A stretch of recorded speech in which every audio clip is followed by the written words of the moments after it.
Hey everyone, welcome back to yet another video cast of Profiles in Excellence, where we visit with highly skilled individuals talking about technology and applying technology to business solutions. If you've watched us a few times before, you know we've gotten into some other topics, and today we have a really unique topic about networking, and we'll get into that here very shortly. But for those of you who don't know me, my name is Dan Counts. I'm the founder of fairwindslogiX. We are a recruitment firm and career coaching firm based right here in Silicon Valley in California. I want to talk a little bit with you about my friend John Rabasa. John is the director of IT and planning at Forescout Technologies. Forescout Technologies is a leader in device visibility and controls. And again, there they are right there. They're based right here in Silicon Valley. So it's interesting. John and I met about a year and a half ago at a networking event called SIMS. And if you don't know, SIMS stands for the Society for Information Management. It's actually one of the largest peer-to-peer C-level executive networking groups with about 5,000 members, I think now, right, John? Yeah, in the United States. In the United States. And we have a great chapter right here in San Francisco. In fact, we'll put a link to the San Francisco chapter here in the description so that anybody who's interested would like to come, definitely come visit us. Anyway, John and I kept seeing each other at lots of different meetings around the Bay Area. We hit it off, decided to be friends, and decided to really invest our time in expanding our professional networks by working together. So we thought we'd have a discussion today on breaking the habit of networking.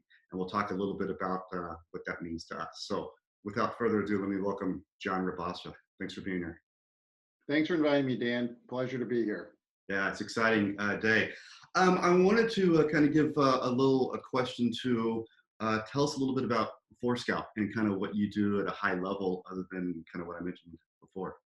Yeah, Forescout specializes in device visibility and control. So one of the nice things we do is tell people to take a test drive with our product, and what they find out is they have a lot more devices on their network than they're thinking. Most people always think about laptops, servers, and when you run our tool, you start finding out you have a lot more other devices, IoT devices, things you don't really think about that are on your network. And your goal with Forescout is you always want to be able to control everything on your network.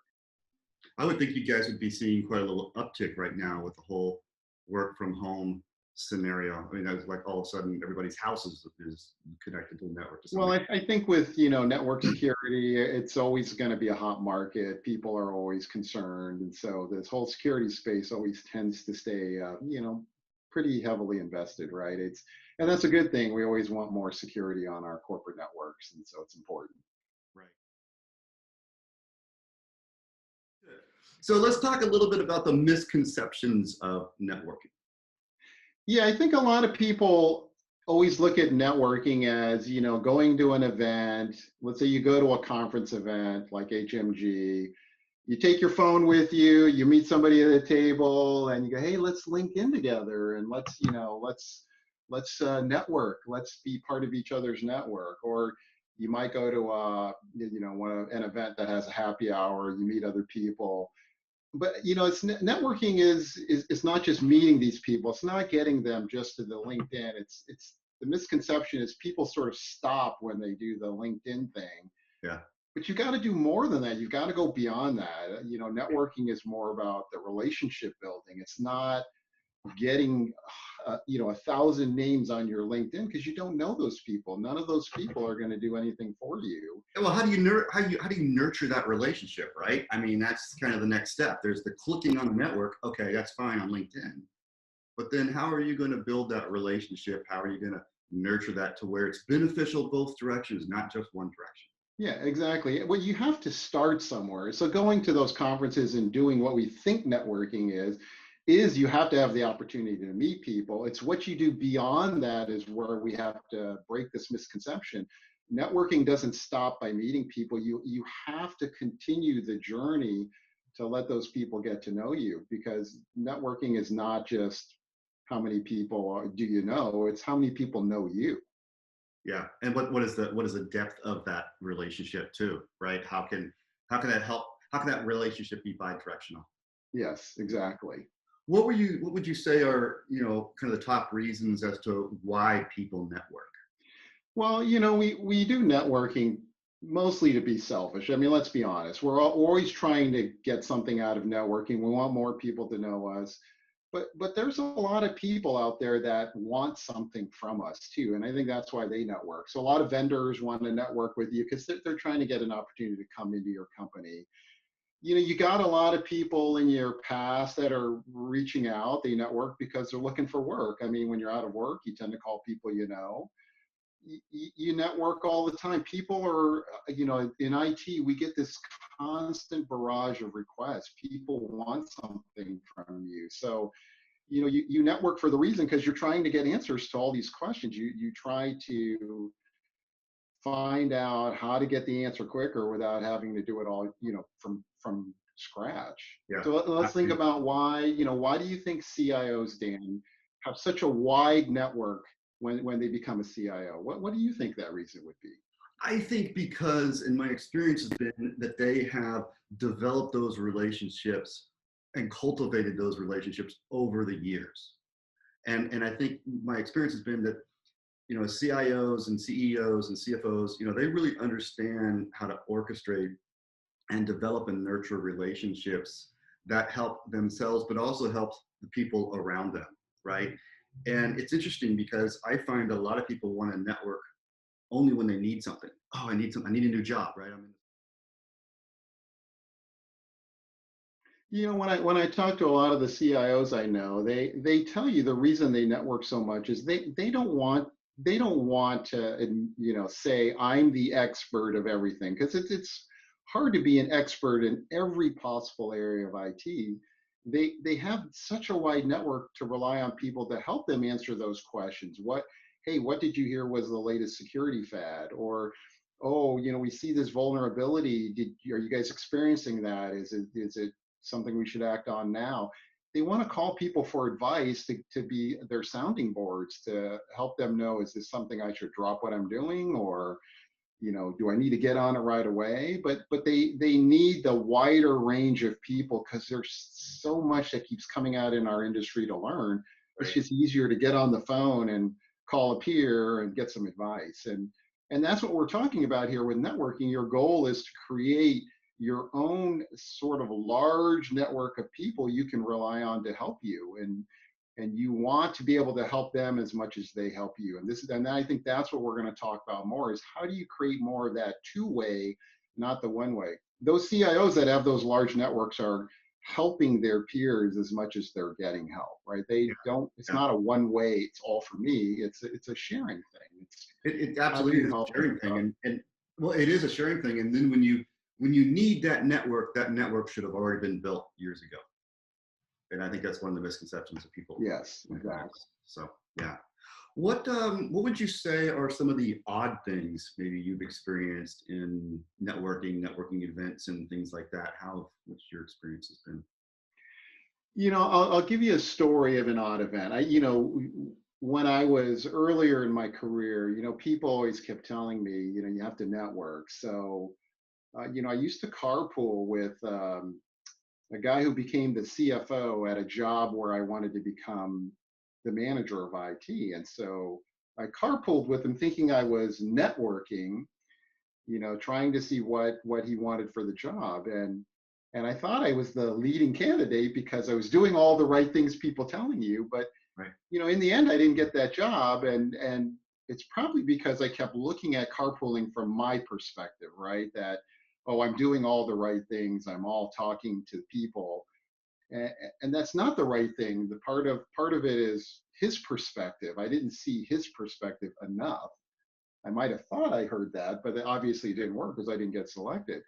And I think that's what we do when we go to all these events, is we see other people, we're at a table, we're having conversation, and people are trying to exchange information, but people are doing it from that me perspective. That's really the mistake. It's Yeah. we're thinking about how we're going to benefit from it, not from how the other person's going to benefit, or what could I do for them. And I think that's where we're going to talk about breaking this habit. We need to do the opposite of what we think networking is.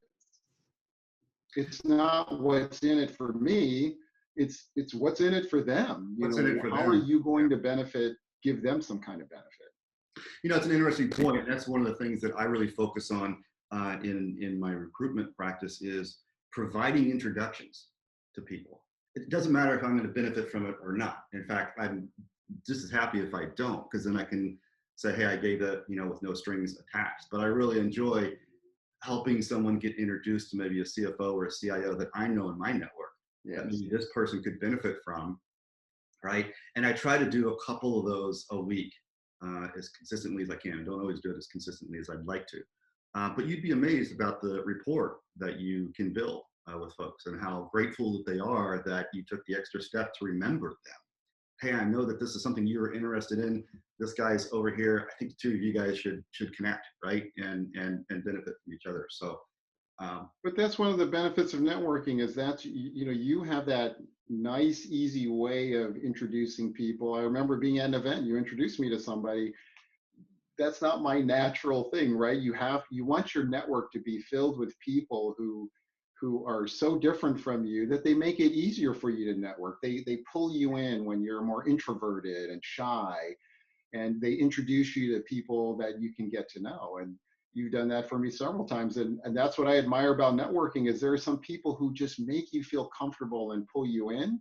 You want to hang out more with those people because they're going to keep pulling you in, right? well, that's the thing. That's the thing. Like even a lot of these cocktail events that we've been to, you know, with some of the other groups in town, I always, you know, I'm always standing there with 2 or 3 people, and I'm always watching. I'll see somebody all by themselves, who you can tell they're the introvert, and I'm an introvert too, believe it or not. But you can tell they're the introvert, and they don't quite know how to bridge that gap to get into the conversation, right? And I always say, hey, come on over here, join us. The water's fine. And boy, they just light up, and they usually tend to be the most interesting person in the group that we're talking to. So it's really interesting how that dynamic works. Yeah, and I think that's one of the oddities is most people think being social is easy, but I think for we IT people, we're naturally introverted, right? We like sitting at our desk in front of a monitor. Right. It's a very natural state for us. And when you're suddenly in a room full of people and you don't know anybody, it really is daunting. You're just, you know, deer in the headlights, right? And that's what we're talking about is that's one of the habits we're trying to break. Yes, you got to break out of this, you know, introverted, shy person. You have to find the way to kind of break through that introversion to put yourself out there because you're not going to meet anybody if you stand in the corner. No, done that? How have you broken out of that introvert world and put yourself out there, out from the corner? Yeah, I'll tell you my number one technique that I found in networking is you have to have what I call casual, frequent conversation, right? And so you and I have started off the same way, where we start with just a general conversation, but it has to be frequent. So the way I've broken out of being introverted is yes, the first meeting's always oh, what am I doing? Right? Yeah. Yeah, you know, who is this person? But the more you create the frequency, the more comfortable you get. That's how you get to know people. Not only did we do that together, but I've done that with everybody in my network. Is you have to invest that time, and of course it's uncomfortable, but the more you see these people, if you have lunch with them or you're in a workshop and then you spend some time later in a one-on-one, the more you create the frequency, the less uncomfortable it is. It makes the introvert part of you go away. Then you actually become like your working peers, right? It's much easier. What about you, Dan? What's your number one technique for you to network? Oh gosh. You know, in those kind of situations, I really like to listen. I tend to be more of a listener, believe it or not, than a talker. And I guess that's from my introvertness, right? And in those kind of settings, I mostly let people do all the talking and really get engaged with what it is that they're talking about. Like when we first met at your office, we talked about golf, you know, only to discover I'm not a golfer at the very end of the conversation, or I don't know, a few conversations later, but it didn't matter. We had a good rapport. We built a foundation of now I know what John's interested in, you know, and we can have a more meaningful, you know, dialogue, you know, beyond that. Isn't it funny though how you can break out an IT person to be chatty because break that ice and you're a good listener, Yeah, right? And yeah, and that and that's part of what we're learning is when we get out of network is we have to get to that comfort zone to where our chattiness comes out, right? right. And it's the people in your network that make you feel comfortable, and that's how you get to know them. The other thing I learned many years ago, I had a friend of mine who was very actively involved in Toastmasters, and Mm, he did a big speech about looking people in the eyes and why that's so important. And that's one thing I've always stuck with. I've always really tried to look people in the eyes and be completely engaging as much as I can in those kind of settings. Because if you're just looking around like this and looking at your watch or checking something outside, or listening to another conversation and the person's talking, well, they're going to know you're not genuinely listening to them, right? mm. So I try to put that in. So those are a couple of things that I do to hopefully, because I know what it's like to feel uncomfortable in a new networking environment where you don't know anybody, Yes. right? I mean, have you been there? I mean, that kind of situation. You're in that situation all the time the first time you meet them. And so but I think another way that I found it to be easier is you have to do something you enjoy while you're meeting these new people. So you talked about golf. I've done that one way. The CIO Scholarship Fund has an annual golf tournament, and okay, yeah, I probably don't know a lot of people when I'm golfing with them, but that's how I find out who in my network golfs, right? Is you get out and you go do something you enjoy, and it kind of makes you relax a lot more, where you're more open to talk about non-work things, and that's how you get to know people. I've Yeah, seen people volunteer, for Habitat for Humanity, and that's how you can expand your network meeting C-level executives, right? Because they're out there painting with you or hammering with you. You rally around a cause. It gives you some inner sense that hey, I'm accomplishing something, and you just happen to meet people who feel as passionate as you do. right. That's probably one of the easier ways to expand your network because it's not you've got something in common to start the basis of your conversation, and you might see them multiple times and might make 2 or 3 events before they really get to know you, but that's where networking starts. You're starting to nurture a relationship with them.